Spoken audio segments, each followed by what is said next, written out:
Ita naglilingkod sa lahat ng Pilipino. Aliw Broadcasting Corporation noon hanggang ngayon. 73 taon sa dagupan. 89.3 DWIZ. Nagbabalita ng tama. Naglilingkod ng tama. Todo Balita, Lunes hanggang Sabado, dito sa DWIZ-FM 89.3 News Radio Dagupan.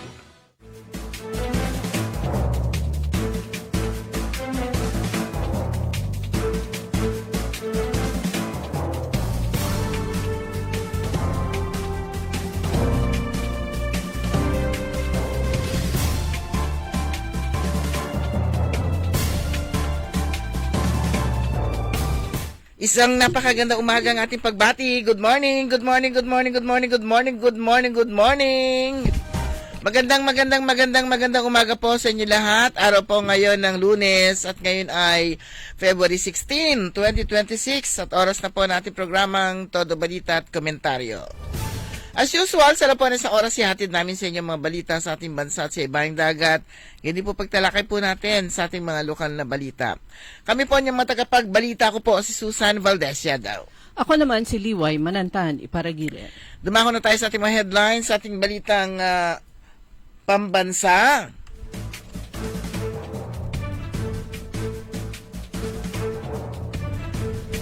Higit 24 na Pinoy Marino sa mga barko ng Russia delikado sa gyera sa Ukraine. Todo Balita. 5 miyembro na mumurong makalaboso, Cayetano Black wasak sa ICC flood scam case. Todo Balita. Egay Ericel, Leandro Liviste, Chismis Pasabog versus PBBM at Adrian Bersamin. Todo Balita. Sa ating balita sa ibang dagat, 2.4 toneladang cocaine nasamsam ng French Navy sa Pacific Ocean. Todo Balita. Sa ating lokal na balita, mga residente ng Bunuan Bukig na alarma sa malaking ahas. Todo Balita. Sara Duterte dumalo sa misa sa Bunuan Bukig. Todo Balita.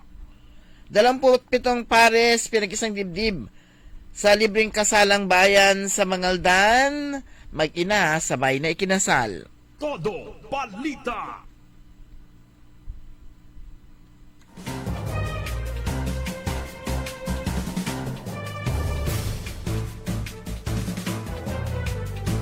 Sa balitang sports, Alex Yala llamado kontra Hailey Baptiste sa Dubai. Todo Balita.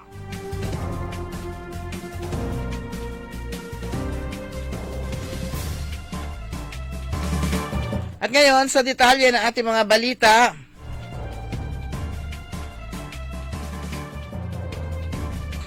makikipagpulong sa Senate Committee on Foreign Relations Chairman Senador Erwin Tulfo sa mga opisyal ng Department of Foreign Affairs at Department of Migrant Workers tungkol sa dapat gawin sa higit kumulang 24 na Pinoy seafarers na nakasakay ngayon sa ilang barko ng Russia.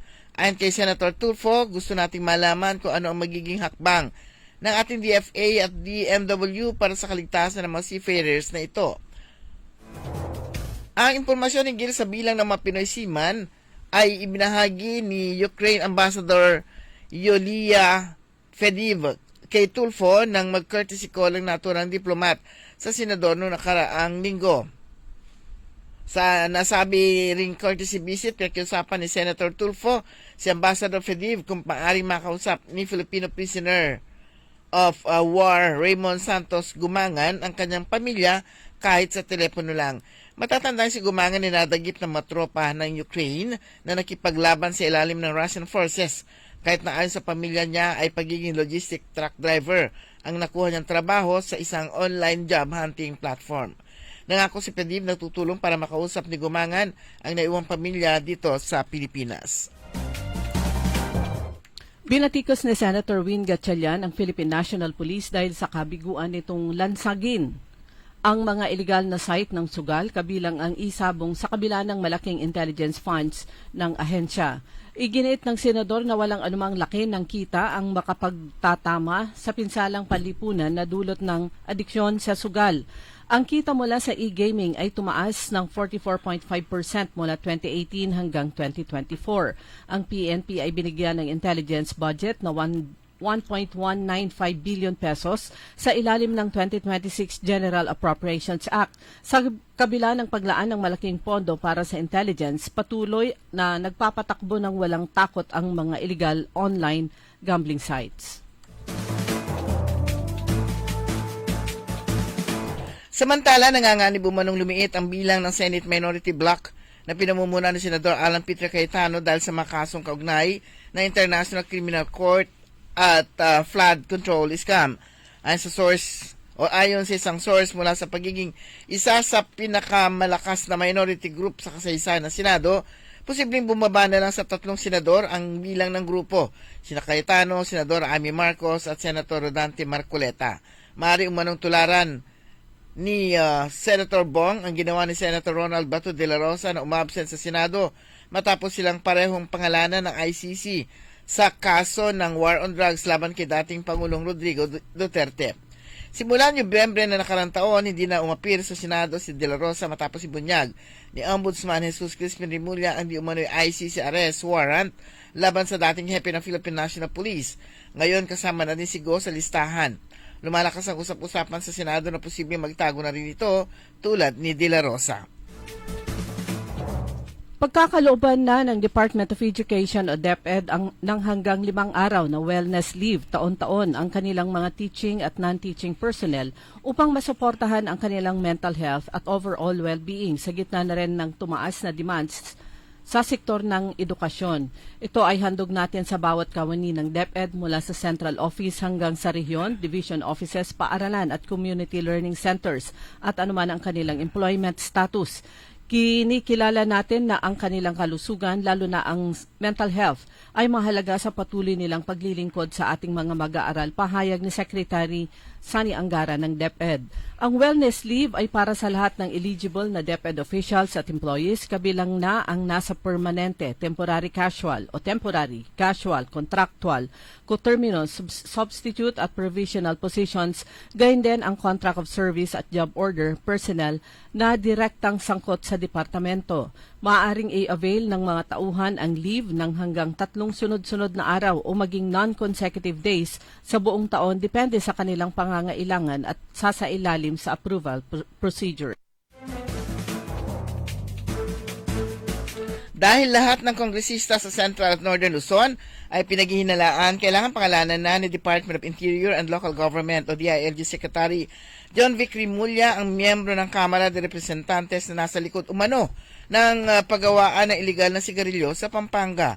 Ito ang hamon ni House Ways and Means Committee Chairman at Marikina Representative Miro Kimbo kay Remulla na unang nagsiwalat na may 2 congressman sa Luzon ang mastermind umano ng iligal na paggawaan ng mga peking sigarilyo.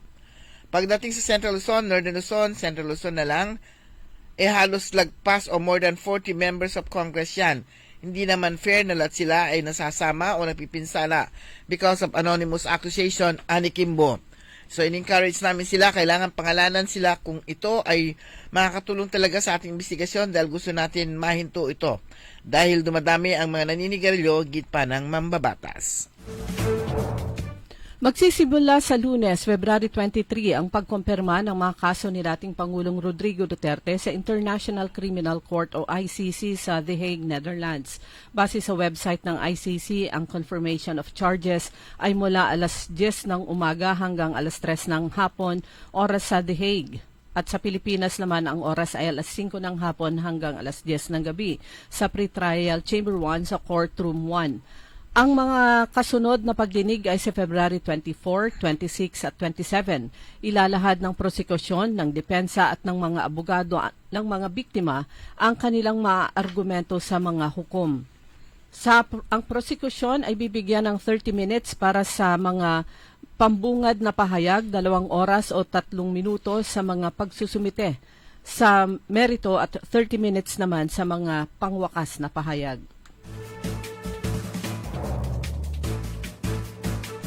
Walang balak ang Senate Blue Ribbon Committee na siyasatin ng umano'y palitan ng text message ni na Pangulong Ferdinand Bongbong Marcos Jr. at dating Presidential Legislative Liaison Office Chief Undersecretary Adrian Bersamin hinggil sa umano'y kickback sa budget insertion at mga infrastructure project. Ayon kay Senate President Pro Tempore Panfilo Ping Lacson, ang chairman ng committee, hindi nabanggit sa manakarang hearing ng Blue Ribbon ang umano'y palitan ng text message ni na Pangulong Marcos at Bersamin. Wala rin siyang balak na patawag si Bersamin maliban na lamang kung voluntaryo itong haharap sa committee at magsusumiti ng affidavit katulad ng ginawa ng matistigong sina dating Public Works Undersecretary Roberto Bernardo at Bulacan First District Engineer Henry Alcantara. Sinabi pa ni Lacson na nagsalita lamang sa umano'y palitan ng text message sina Pangulong Marcos at Bersamin ay sina Caloocan City Edgar Erice at ACT o Teacher Party List Representative Antonio Tino na nakuha lamang ang impormasyon kay Batangas Representative Leandro Leviste, kaya may tuturing itong chismis. Walang balak ang Malacanang na pagbawalan si Philippine Coast Guard spokesman for the West Philippine Sea, Commodore J. Tariela, na magsalita laban sa ginagawang pambubuli ng China sa West Philippine Sea. Sinabi ni Palace Press Officer Attorney Claire Castro, hindi dapat pigilan si Tariela kung ang mga pahayag nito ay may kaugnayan sa polisiya ng bansa at hindi lumalabag sa batas. Sinabi ni Castro na ang bilin lamang aniya ng Pangulo ay hindi dapat lalabag sa batas at pasok sa patakaran, protocols at diplomasya. Ayon pa kay Castro, hindi dapat maging balat sibuyas dahil sa karikature ng presidente ng China na ipinakita ni Tariela dahil nadinig niya sa debate sa Senado na meron din namang karikature ang Pangulo na inilabas ng China. Inatasan ni Department of Public Works and Highways Secretary Vince Dizon ang mga kontratista na agad ayusin ang mga flood control project na natukoy na may depekto o hindi tumutugma sa tinakdang pamantayan. Natukoy ang mga proyektong ito matapos ang isinagawang inspeksyon at verifikasyon ng DPWH. Sa ilalim ng kontrata ng DPWH, may tinatawag na guarantee provision kung saan obligadong itama ng kontratista sa sarili nitong gastos ang anumang kakulangan o diferensya na matutukoy sa proyekto. May ilang kontratista na umano'y nagpahayag ng kahandaang magsagawa ng kinakailangan pagkukumpuni alinsunod sa kanilang kasunduan. Itinanggi ni Senator Bongo ang pagkakasangkot sa drug wars ni dating Pangulong Rodrigo Duterte. Sa isang pahayag, sinabi ni Go na walang batayan ang mga paratang, may kinikilingan at hindi patas. Wala anyang kaugnayan ang kanyang roles at responsibility sa war on drugs nung nasa serbisyo pa siya bilang Special Assistant to the President mula Hunyo taong 2016 hanggang October 2018 at bilang Executive Assistant to the Mayor ng Davao City mula 1998 hanggang 2016. Alam ng mga kababayan na ginawa ko lang ang aking trabaho na naaayon sa batas ng tao at batas ng Diyos upang matulungan ang aking mga kapwa Pilipino, pahayag nito.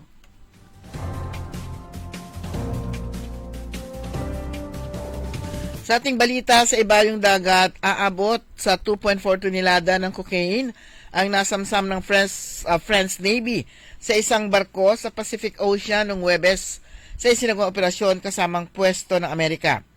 Ayon sa mga otoridad sa French Polynesia, na-recover ang 100 balot ng cocaine sa nasabing barko na hindi tinukoy kung saang bansa at pinanggalingan.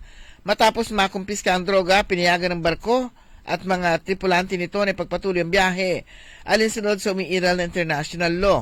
Sa nakarang isang buwan, umaabot na sa halos 12 toneladang cocaine ang nasamsam ng France sa karagatang sakop ng Polynesia. Batay sa ulat ng United Nations, ginagamit ng mga sindikato ang rutang Pacific upang magatid ng ilegal na droga mula sa North at South America patungong Australia at New Zealand.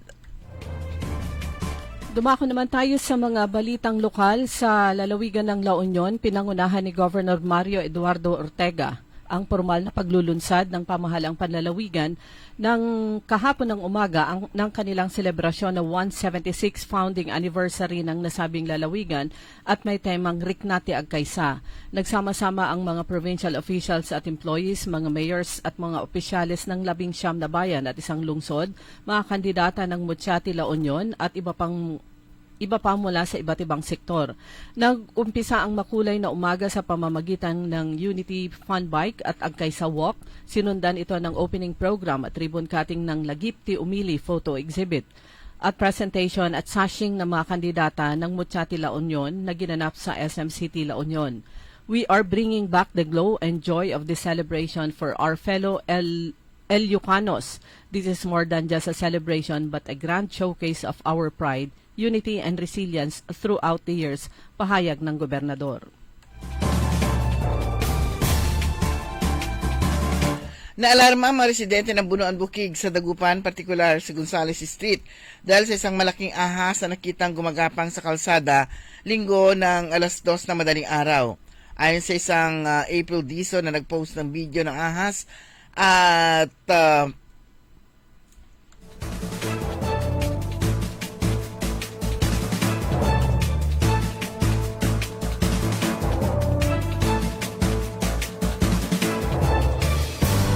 naalarma ang kanyang mga kabarangay o inalarma niya ang kanyang mga barangay. Ang ahas ay nakita ng kanyang ate na nakasakay sa isang single motorcycle. Akala daw niya ay humps lang, pero nagulat siya na gumalaw ito kaya napaatras sila. Bagamat takot ay nabidyohan pa rin ang ahas at tumungo sila sa barangay hall para i-report. Ayon sa isang residente na nakatira malapit sa kinakitaan ng malaking ahas, naalarma na sila ngayon kaya yung ilang kapitbahay nila ay nagsipaglinis lalo na sa may mga tanim na kawayan. Malamang aniya, yun din yung nakitang ahas ng mga bata na may drainage ng elementary school ng nabanggit na barangay. Ang ahas ay mataba at kasing haba ng 6 metrong kalsada. Nagsani puwersa naman para sa pagtutulungan sa voters registration ang Commission on Elections Dagupan at ang Nepo Mall dito sa lungsod.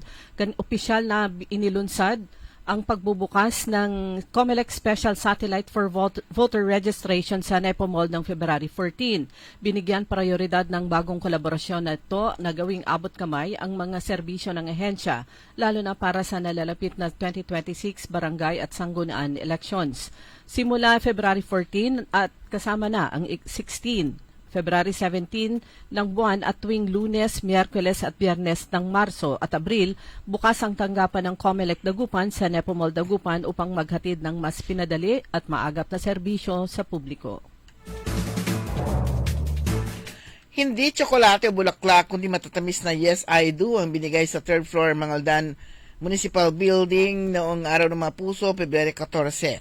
Silyado na ang pagmamahalan 27 pares na nag-iisang dibdib sa Kasalang Bayan 2026 na handog na lokal na pamahalaan.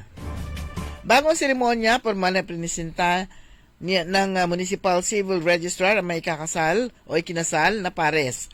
Sa bilang nito, 13 pares ang kumuha ng marriage license habang 14 naman ang kwalipikado sa Article 34 ng Family Code o mga nagsasama na sa isang bubong sa loob ng 5 o higit pang taon ng walang legal na hadlang. Sa kanyang mensahe, ipinaliwanag ni Mayor Bona na higit sa selebrasyon, ang Kasalang Bayan ay isang mahalagang hakbang para sa proteksyon ng pamilya.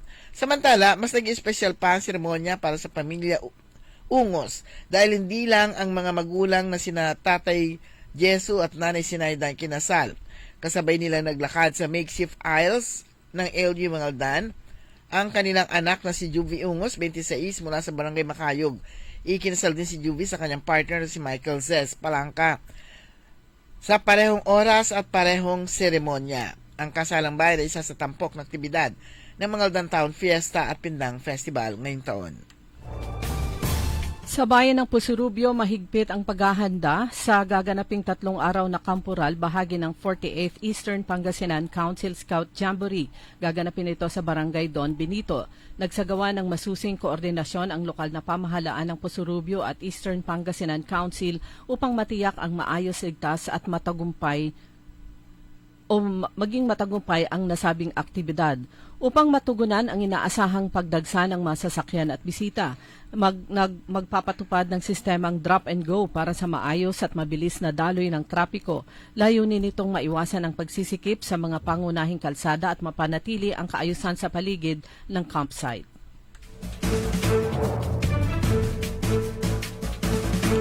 Dumalo si Vice President Sara Duterte sa misa sa Annunciation of the Lord Paris kahapon ng umaga sa Barangay Bunuan, Gusat, Dagupan City, kung saan kasama niya ang mga kawani ng Office of the Vice President Pangasinan Satellite Office.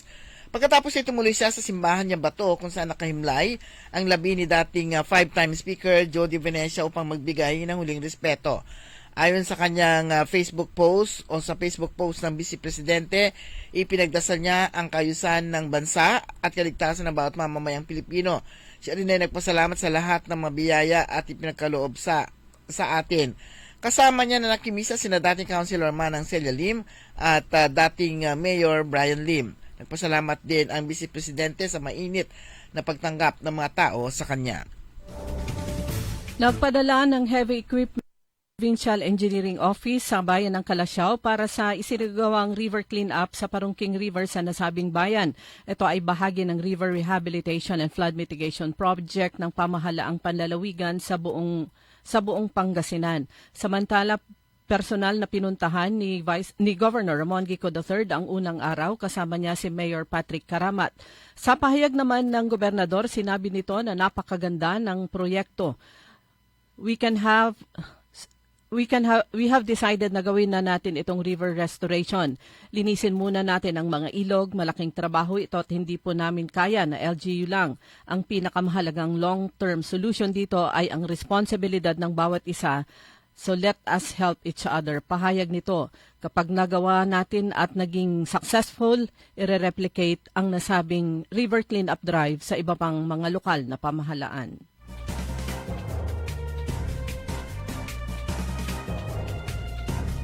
Sa bayan ng Bayangbang, sa halip na pangamba ang maramdaman, ngiti at pasasalamat ay sinalubong ng mga motorista sa isinagawang munting Valentine's Day effort ng Task Force Disiplina ng LGU Bayangbang.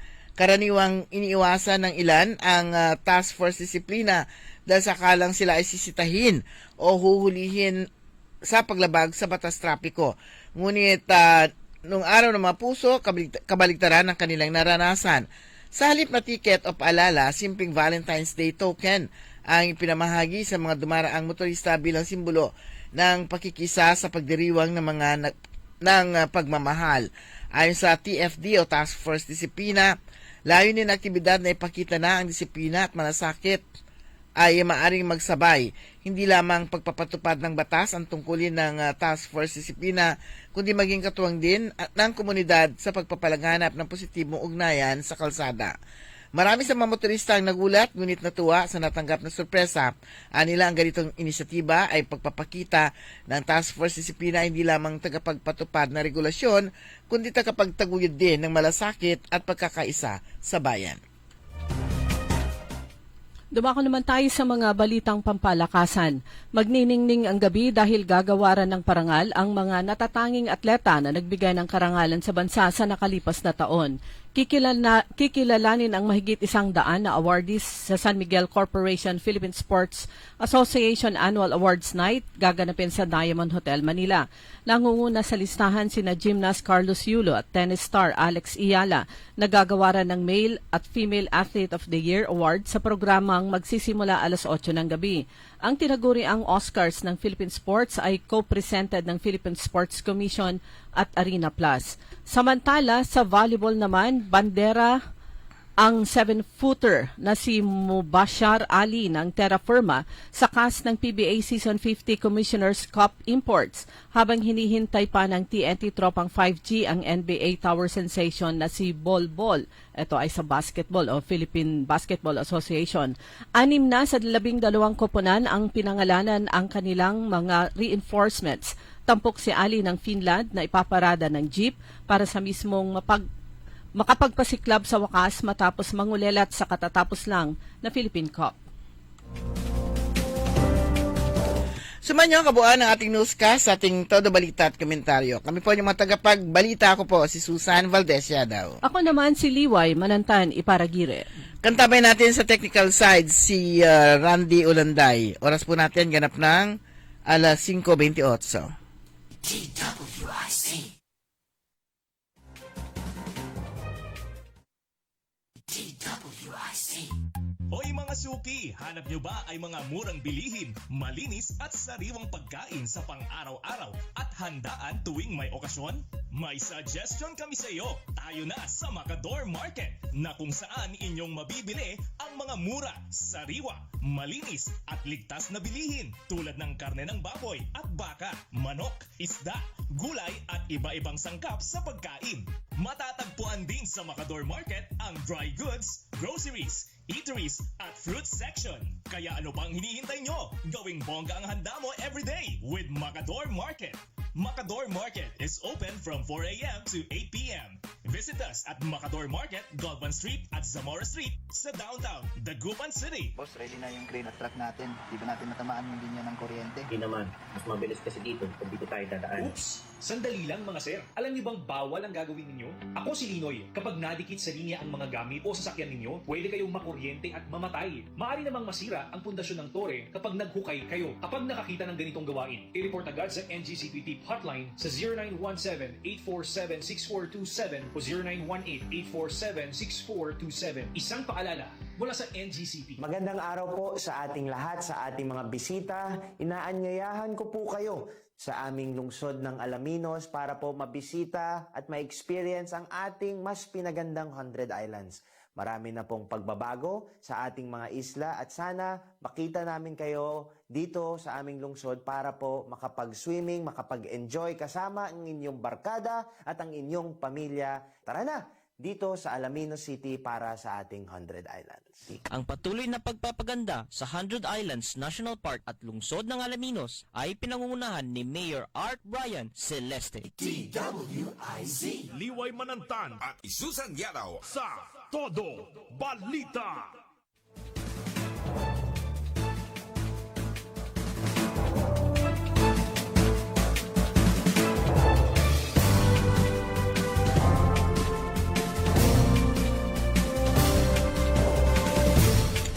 Okay mga kaibigan, magandang umaga po at oras alas 5:30 at welcome sa ikalawang bahagi po ng ating programang Todo Balita at Komentaryo. Kami po yung mga tagapagbalita, back to do, partner. Oo. Ako po si Liway Manantani Paragire. At ako naman si Susan Valdez Siadaw. Yan, hinahanap ko ang anumang Facebook Live patungkol naman sa pagdating ng labi ni dating Speaker Jose De Venecio Jr. sa Manawag Church at pag-alis kasi mukhang tapos na yun. Ay, dadaan pa siya sa Manawag? Oo, mula sa simbahan niya ba to, umalis ng 4 o'clock. Schedule kasi 4 o'clock. 4 o'clock kahapon? No. Kanina, madaling araw. 4 o'clock ng madaling araw, dadalhin ang labi ni Speaker Joe De V sa Our Lady of Manawag. At ang magse-celebrate ng Mass ay walang iba kundi si Archbishop Soc Villegas. And then after that, itutuloy na sa dadalhin na sa Manila at itutuloy sa House of Representatives. Oh, yun. In-expect natin yun kasi buhay pa si Speaker, meron na siyang sariling museum ba yun, Museum dun sa House of Representatives. Kaya ayun, yun nga, bilang paghanga o pagpapakita ng paghanga rin ng kanyang mga kapwa kongresista sa kay Speaker JDV. Sabi nga, sino na nga ba yung nagsalita? Si eulogy, si Sir may-ari ng Arsadon. Si Dr. Voltaire Arsadon. Sabi nga niya, pasensya na sa mga opisyal. Pero sabi niya, aabutin pa siguro ng ilang taon bago isilang. Bago magkaroon ng katulad na na talino. Parang hirap nga naman pantayan naman yung talino talaga naman ni Speaker JDV. Baka it's either tapos na or nag-umpisa na ang misa dahil base dito sa Facebook Live ni Mayor Ming Rosario, that was 36 minutes ago, yung pag-alis na yata to. Ay sinasakay na. Ilulugan na Ladcaro. Pabalik sa So, didiretso na po yon. So, tapos na yung misa, didiretso na sa sa Maynila. And base dito sa ibinigay din sa atin na schedule ni Kaaron Gypsy. So, 10 o'clock, February 16, ngayong araw, sa plenary hall ng House of Representatives, gaganapin naman yung memorial service for the late Jose De Venecia Jr., Speaker of the House of Representatives. So, from Pangasinan, diretso po sa Kongreso. At meron na ring dito, schedule, order of proceedings, kung sino-sino ang magbibigay ng eulogy o kaya ng mensahe. Pangungunahan niya ni Speaker Faustino D. III, and then yung iba pang mga magsasalita si Congressman Gloria Macapagal Arroyo, Ferdinand Martin Romualdez, Manuel Villar Jr., Feliciano Belmonte Jr., kapwa niya naging yung speaker, si Villar, tsaka si Belmonte, Loren Legarda, Win Gatchalian, Juan Miguel Subiri, Conrado Estrella III, Mar Rojas, Teodoro Lexin Jr., at yung iba pa ay sina Bienvenido Abante Jr., Robert Ace Barbers, Ferhenel Biron, Marco Juanco, Neptali Gonzales II, Marcelino Libanan, Rufus Rodriguez, Chung Yo Yong, Mushahid Hussein Sayed at si Christopher De Venecia. So sila yung mga magbibigay ng eulogy dun sa House of Representatives Memorial Service. So tatlo sa kanila ay mga taga Pangasinan. So kahapon, 'di ba, dumating dito sa simbahan niya ba to?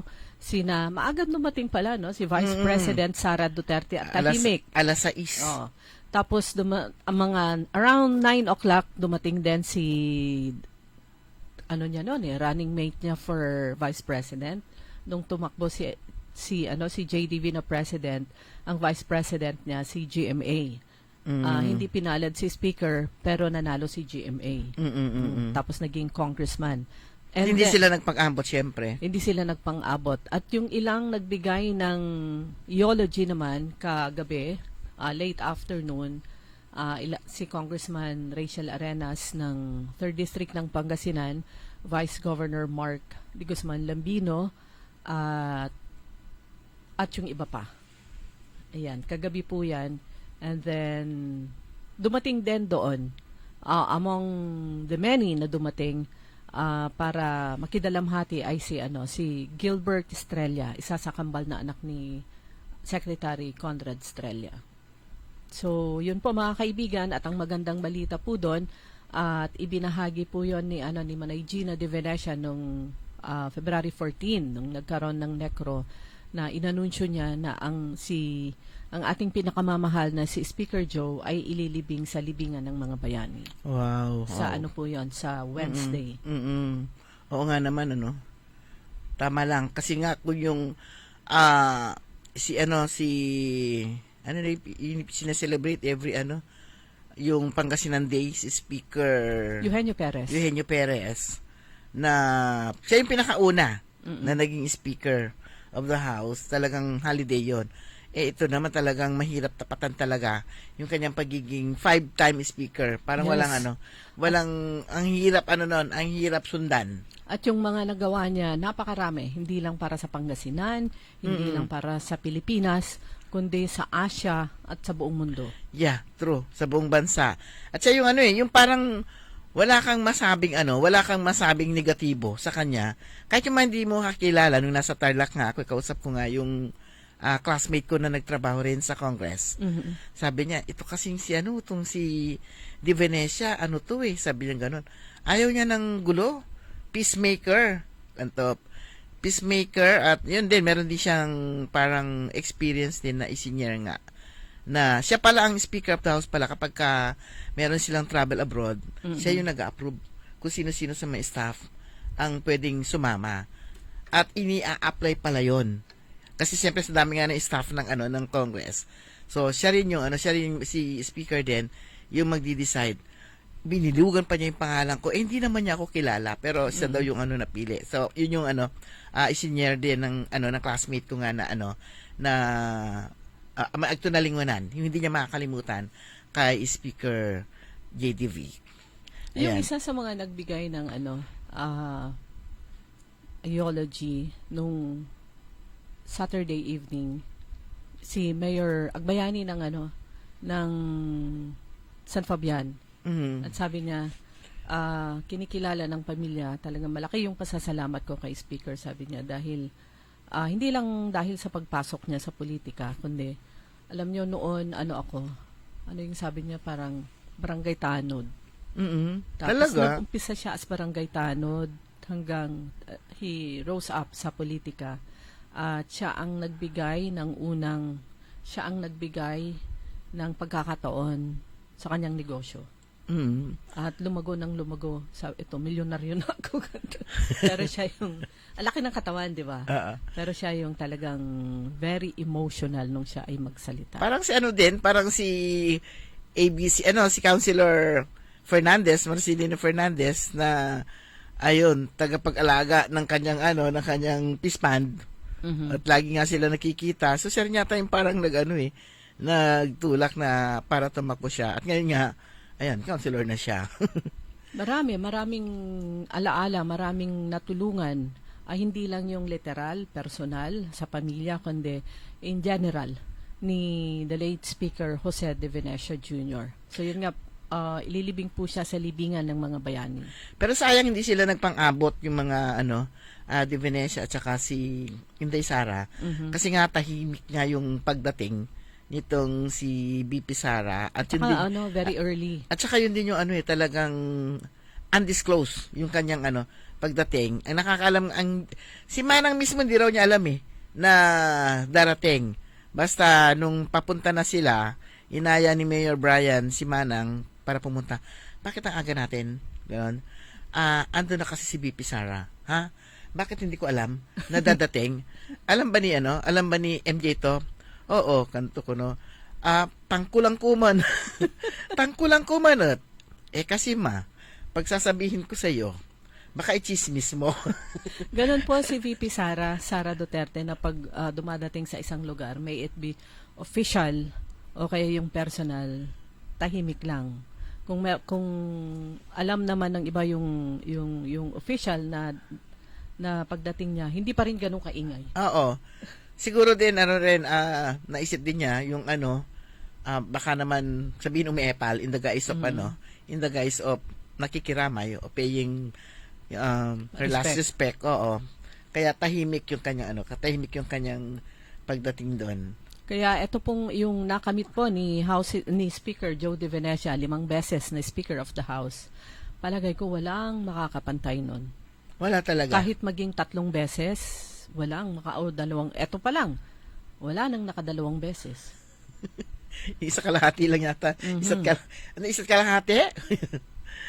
Okay, mga kaibigan, ang daming kaganapan. Dito naman sa diyan pa rin sa Bunuan Bukid naman, yan yung kaibigan natin, tawag ng tawag kasi na-alarmas na sila doon sa, ang haba, nakita mo yung video, ang haba nung ahas, halos kasing haba na siya nung kalsada doon sa May Gonzales Street.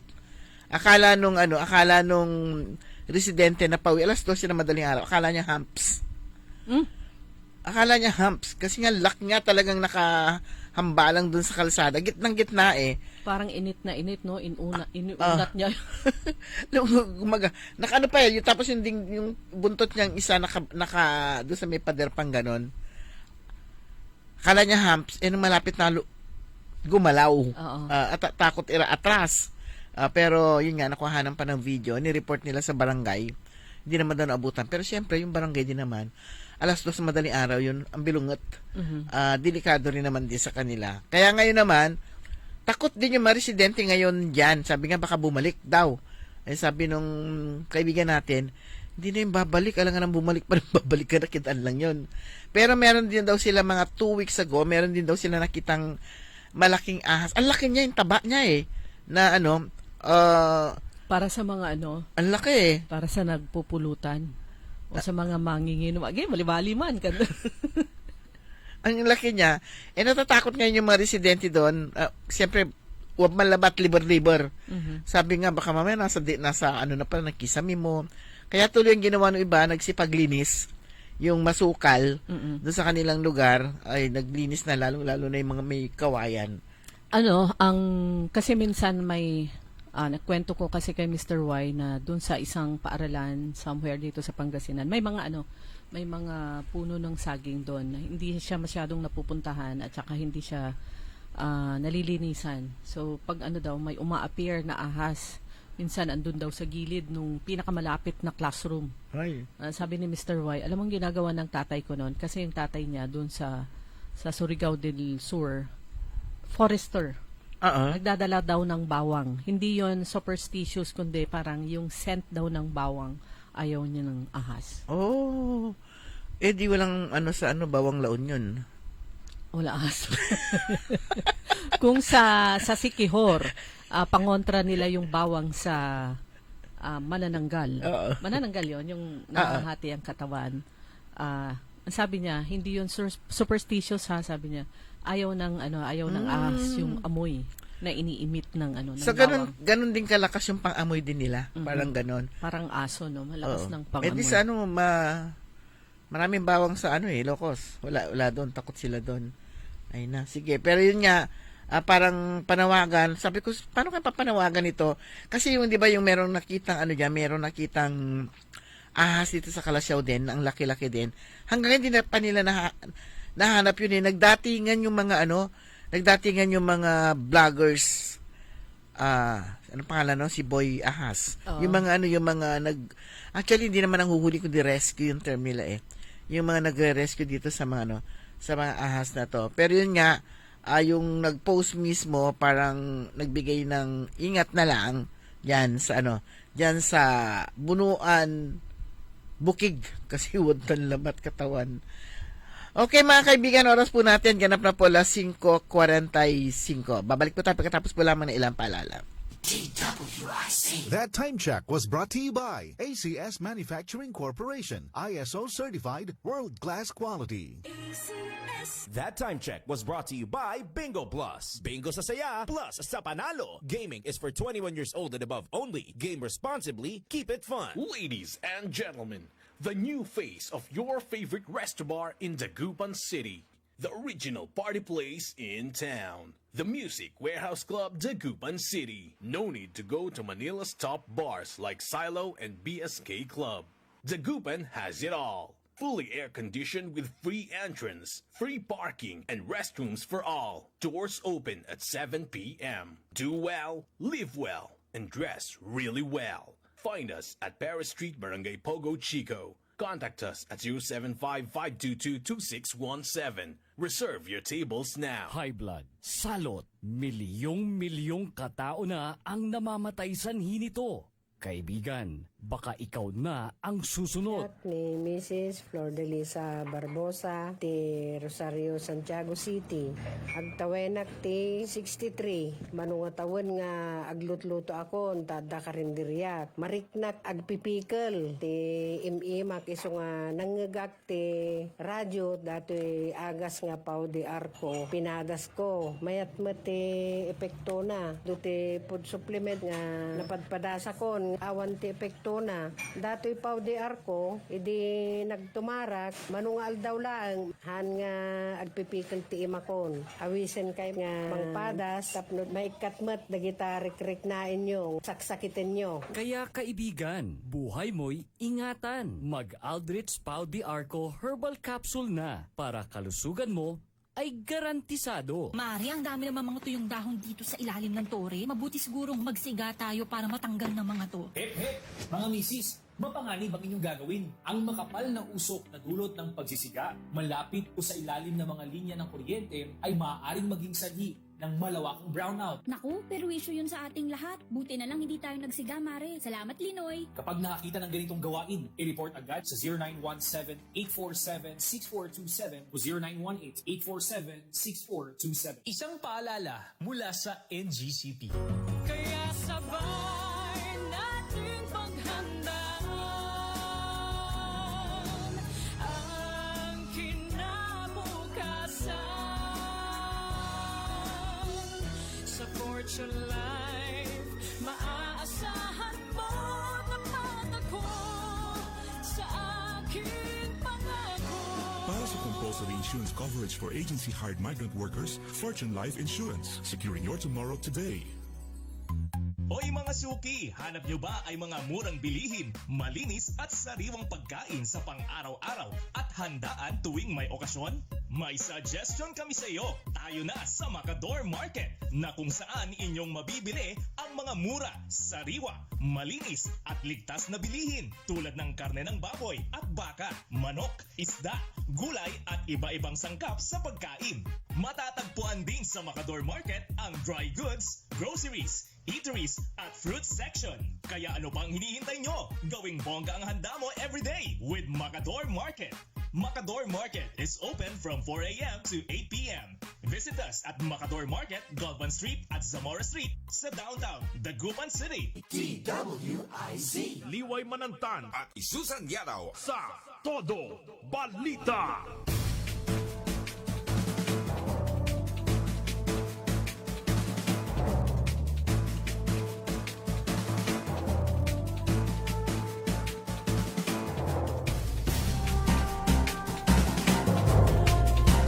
Meron pa tayong 11 minuto bago sumapit ang alas 6 ng umaga. May ano lang dito, ibahagi lang natin itong advisory ng Central Pangasinan Electric Cooperative. Postponed. Ayan, meron kasing nakaschedule na power interruption ng February 21. Maghapon to, alas 8 ng umaga hanggang alas 5 ng hapon. At ilang barangay lang naman sa San Carlos City ang affected areas.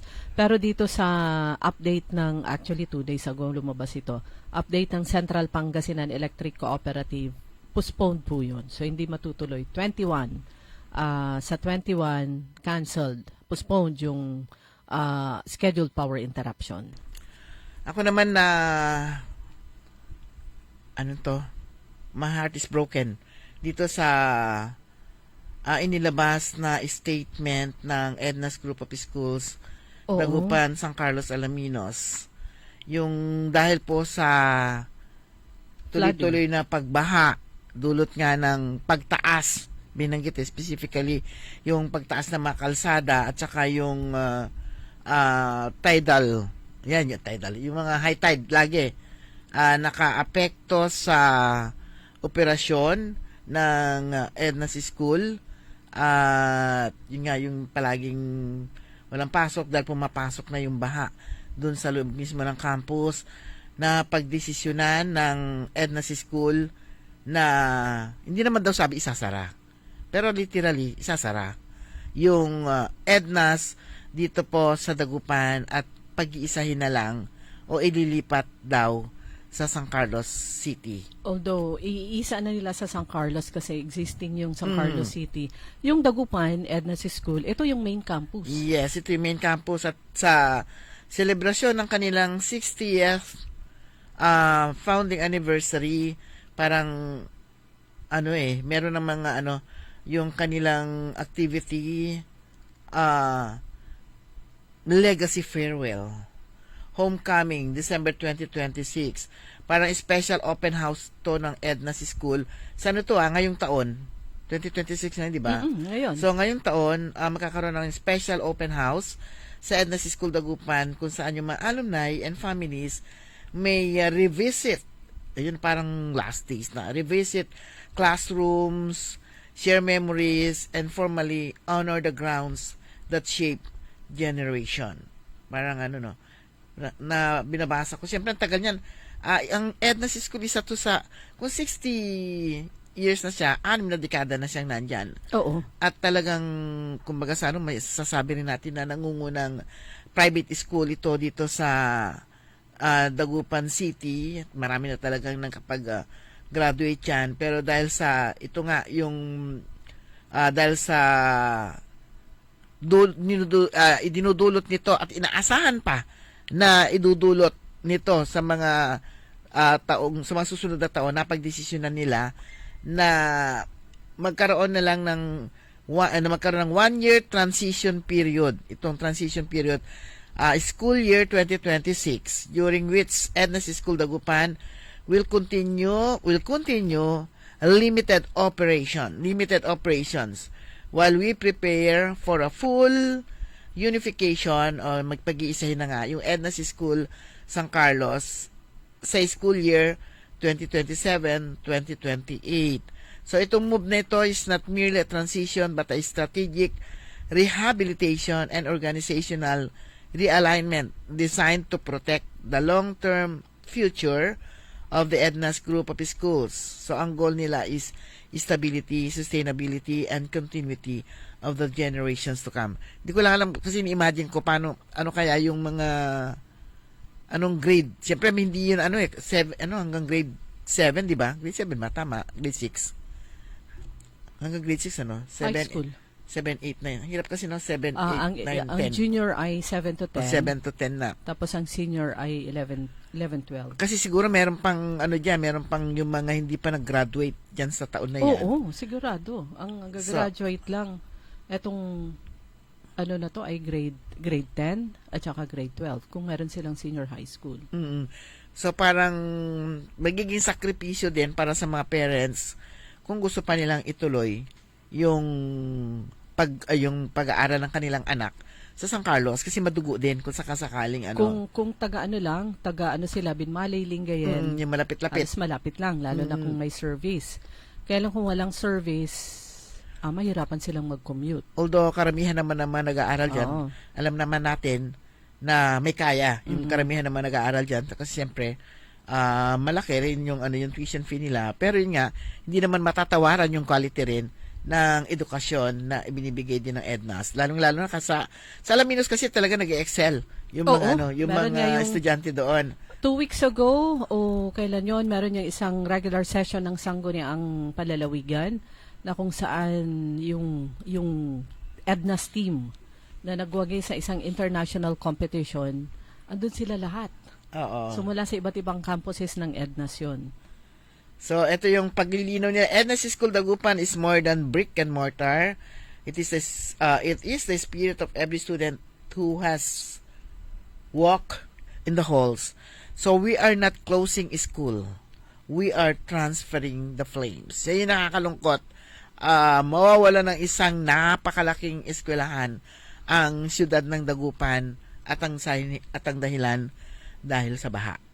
Ayan. At inaasahan nga itong araw na itong transition period na to, inaasahan pa rin na magkakaroon pa rin ng suspension of classes o yung tawag doon, yung online dahil pa rin sa inaasahan pa rin na pagbaha din pag may bagyo at saka may mga high tide. Ayan. Regular session po ngayon ang Sangguniang Palalawigan dahil Lunes, every Monday, meron pong regular session. Siyempre, ang presiding officer po dyan, si Vice Governor Marty Guzman Lambino. Ayan. Good morning kay Ernesto Musada Jr., Joanne Robosa, Trestan Wyatt Gulay, Miriam Dasig Bulataw, Glory Sanchez Maramba, si Atchikora Aquino at Kuya Mar, dyan sa Barangay Tabang. Magandang umaga po sa inyo. Siyempre si Kaaron Grace Matro at saka si Nanay Taling. Thank you very much sa chocolate. Thank you kay Mama Taen Tropa at si Polly at si JR. Thank you rin kay Madam Lilia C. Yan, maraming salamat dyan po. Sa Tikoy. Advance Happy Chinese New Year. Ayan, meron ding binigay din ang Magic Group of Companies. Yan, thank you very much. Yan, sa lahat pa na magbibigay. Maraming salamat po. Magbibigay ng tikoy. Bukas yun yung celebration ng Chinese New Year.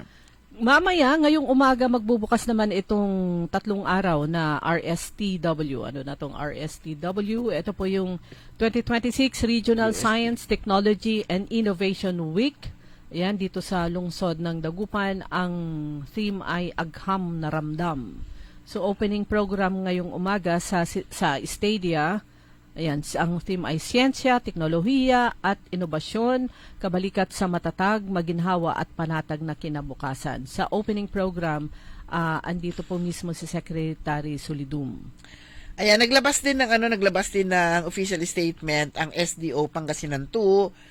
At nagbigay sila ng paglilinaw doon sa mga nakalipas na report claiming na meron daw student athlete mula sa SDE 2 ang disqualified sa pagsali sa 2026 Region 1 Athletic Association, so R1AA meet dahil sa issues sa kanilang birth certificates. Ang Department of Education Region 1 Office o DepEd 1, nagbigay sila ng paglilinaw na walang estudyanteng outlet.